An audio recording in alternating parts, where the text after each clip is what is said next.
Hi friends, നമുക്കിന്ന് പണിക്കാറുണ്ട് പുറത്ത് sheet ഇടുന്നുണ്ട് കേട്ടോ. അപ്പോൾ വീട്ടുകാർക്കും പണിക്കാർക്കും എല്ലാവർക്കും വേണ്ടിയിട്ട് ഇന്ന് ബ്രേക്ക്ഫാസ്റ്റിന് പുട്ടാണ്. ഉച്ചയ്ക്ക് ചോറിന് കഴിക്കാനായിട്ട് മീൻകറി ഇതാ അടുപ്പത്തുണ്ട്. കിച്ചണിലെ മറ്റ് വിശേഷങ്ങൾ എടുക്കാൻ വേണ്ടി വീഡിയോ എടുക്കാൻ ഞാൻ മറന്നു പോയിട്ടുണ്ടായിരുന്നു. അപ്പോഴേക്കും ഇതാ പണിക്കാരൊക്കെ വന്ന് ധൻഷു ബേബി ഇതാ അവൻ്റെ ചെരുപ്പിനെ നല്ല ദിഗംബരനെ പോലെ ആക്കി വെച്ചിട്ടുണ്ട് കേട്ടോ. ഇന്നവൻ സ്കൂളിൽ പോയില്ല, അവന് ചെറുതായിട്ടൊരു കോൾഡിൻ്റെ പ്രശ്നം ഉണ്ടായിരുന്നു കേട്ടോ. അപ്പോൾ അത് ഞാൻ സ്കൂളിൽ പോകുമ്പോൾ ഇടാൻ വേണ്ടിയിട്ട് തേച്ച് കൊണ്ടുവച്ച ചെരുപ്പാണ്, നല്ല നീറ്റാക്കിയിട്ട്. അതിന് അവനങ്ങനെ വെറുതെ ഇരിക്കുന്നത് അവന് തീരെ ഇഷ്ടപ്പെടുന്നില്ല എന്ന് തോന്നുന്നു. അതുകൊണ്ട് കുറേ പൂക്കളും വെച്ച് അങ്ങോട്ട് നല്ല രീതിക്ക് അങ്ങ് അലങ്കരിച്ചെടുത്തിട്ടുണ്ട് കേട്ടോ.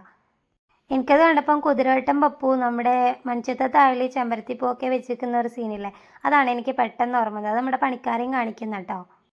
അങ്ങനെ പണിക്കാർക്കുള്ള ഫുഡും വെള്ളവും കാര്യങ്ങളും ഒക്കെ ടേബിളിന് മേലെ സെറ്റാക്കിയതിന് ശേഷം ധൻഷുവിന് ചോറ് കൊടുക്കുക. ഈ കാണുന്നതാണ് എൻ്റെ അമ്മമ്മ ചന്ദ്രി. പുറത്തേക്കൊക്കെ നോക്കി സംസാരിക്കുന്നത് കണ്ടാൽ തോന്നും കാര്യമായിട്ടുള്ള എന്തോ ഡിസ്കഷനിലാണ് എന്ന്. ചോറ് കഴിക്കാൻ വന്നതാണ് എൻ്റെ അമ്മമ്മ. അമ്മമ്മക്ക് ഇപ്പം എത്ര വിശന്ന് കഴിഞ്ഞാലും എത്രയൊക്കെ സമയമായി കഴിഞ്ഞാലും ബാല്യക്കാർ ഇരുന്ന് എണീച്ചിട്ട് മാത്രമേ ഞാൻ ഫുഡ് കഴിക്കൂ എന്നാണ് എൻ്റെ അമ്മമ്മ. അതായത് വീട്ടിലെ പണിക്കാർ ഇന്ന് കുറച്ച് ലേറ്റ് ആയിട്ടുണ്ടായിരുന്നു ഫുഡ് കഴിക്കാനായിട്ട്. ഒരു 1:45 കഴിഞ്ഞിട്ടുണ്ടായിരുന്നു.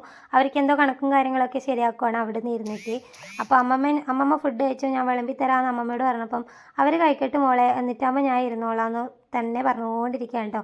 ഞാനാണെങ്കിൽ എന്തിനാ അമ്മമ്മ വിശന്നുകൊണ്ടിരിക്കുന്നത്, എന്തൊക്കെയായാലും അമ്മമ്മക്ക് വിശക്കുന്നതല്ലേ, അമ്മമ്മ കഴിച്ചോ, അവർ കഴിഞ്ഞ് എണീക്കുമ്പോൾ എത്ര സമയമാവും എന്നൊക്കെ പറഞ്ഞിട്ട് അമ്മമ്മയുടെ കൂടെ പറയുന്നുണ്ടെങ്കിലും അമ്മമ്മ ഒരു വാക്ക് കൂട്ടാക്കുന്നില്ല കേട്ടോ. ഇതൊക്കെ പണ്ടത്തെ ചിന്താഗതിയല്ലേ അമ്മമ്മ, ഇനിയിപ്പോൾ ഇങ്ങനെയൊക്കെ ആരെങ്കിലും നിൽക്കുമോ എന്നൊക്കെ ഞാൻ അമ്മമ്മയോട് ചോദിച്ചപ്പോൾ ഒരു നേരത്തെ പുഞ്ചിരി മാത്രമേ അമ്മമ്മയുടെ മുഖത്ത് ഉണ്ടായിരുന്നുള്ളൂ. അമ്മമ്മയെ കുറ്റം പറഞ്ഞിട്ട് കാര്യമില്ല, പണ്ടത്തെ എല്ലാ സ്ത്രീകളും ഇങ്ങനെ തന്നെയായിരുന്നു.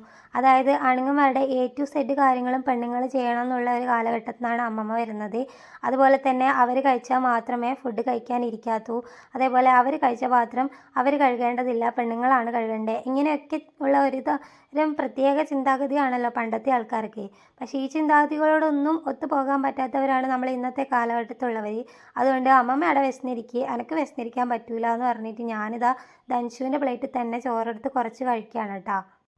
ഈ കാണുന്ന ചുമരിൽ ഒരു മാലക്കുള്ളിൽ ഒട്ടിപ്പിടിച്ചിരിക്കുന്ന ഈ രണ്ടുപേരെ കണ്ടാൽ നിങ്ങൾക്ക് ചിലപ്പോൾ തോന്നിയേക്കാം ഒരിക്കലും പിരിയാൻ പറ്റാത്ത രണ്ട് കൂടപ്പിറപ്പുകളായിരിക്കാമെന്ന്. എന്നാൽ അങ്ങനെയല്ല, ഇവർ രണ്ടും രണ്ട് ധ്രുവങ്ങളിലുള്ള ആൾക്കാരാണ്. ഒന്ന് ഇവിടുത്തെ അമ്മയുടെ അച്ഛനും ഒന്ന് ഇവിടുത്തെ അച്ഛൻ്റെ അച്ഛനാണേ. ഈ കാണുന്ന രണ്ട് അച്ഛന്മാർ തമ്മിൽ പണ്ട് എങ്ങനെയാണ് ഭയങ്കര കമ്പനി ആണോന്ന് ഞാൻ എൻ്റെ കെട്ടിയവനോട് ചോദിച്ചപ്പം കെട്ടിയവൻ പറഞ്ഞതാണ് അങ്ങനെ വലിയ ഇതൊന്നും ഇല്ല, കാരണം ഇവർ തമ്മിൽ അങ്ങനെ കണ്ടുമുട്ടാറില്ല എന്നൊക്കെയാണ് കേട്ടോ. അതുകൊണ്ടാണെന്ന് തോന്നുന്നു ഇവിടുത്തെ മക്കളും മരുമക്കളും പേരമക്കളും എല്ലാവരും കൂടിയാണ് ഇങ്ങനെ ഒരു പരിപാടി ഒപ്പിച്ചത്.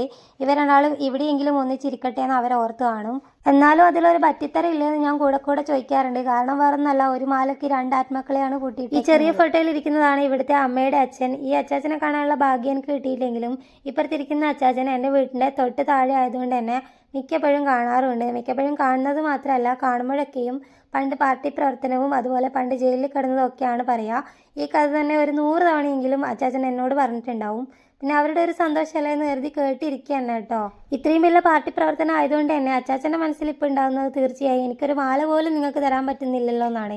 അതുകൊണ്ട് തന്നെ ഞാൻ അടുത്ത തീരുമാനമാണ് എൻ്റെ യൂട്യൂബിൻ്റെ വരുമാനം വന്നു കഴിഞ്ഞാൽ ഇവർക്ക് രണ്ടാക്കും സെപ്പറേറ്റ് മാല വാങ്ങിച്ചു കൊടുക്കുക എന്നുള്ളത്.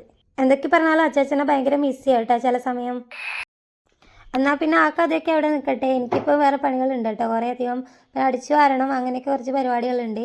അപ്പോൾ ഞാനിത് അകമൊന്ന് അടിച്ചു വാരാൻ വേണ്ടി പുറത്ത് പണിക്കാറുണ്ട്, അവർക്ക് ചായയൊക്കെ കൊടുത്തതിന് ശേഷമാണ് കേട്ടോ അടിച്ചു വാരുന്നത്. അതിന് ശേഷം ഇതാ നമ്മുടെ ധൻഷുവിന് പഴം കൊടുക്കണം. പിന്നെ അമ്മ വരുമ്പോൾ നല്ല അടിപൊളി ഒരു മാങ്ങ കൊണ്ടുവന്നിട്ടുണ്ടായിരുന്നു കേട്ടോ. ധൻഷു ആണെങ്കിൽ ഈ പണിക്കാരുടെ കൂടെ തന്നെ കൂടിയിട്ട് അവരോട് ഒന്നും രണ്ടും പറഞ്ഞിരിക്കുന്നതാണ് കേട്ടോ. അപ്പോൾ ഞാൻ അവിടെ കൊണ്ടുപോയിട്ട് ഇതാ അവന് പഴം കൊടുക്കുകയാണ്. പിന്നെ എൻ്റെ വ്ളോഗ് ആയതുകൊണ്ട് തന്നെ എന്നെ കൂടെ കാണിക്കണ്ടേന്ന് കരുതി ഞാനിത് എൻ്റെ ഒരു ചെറിയ ഇതും കൂടെ എടുത്തിട്ടുണ്ട്. ഇന്നത്തെ വീഡിയോ ഇത്ര മാത്രമേ ഉള്ളൂ. ബായ്.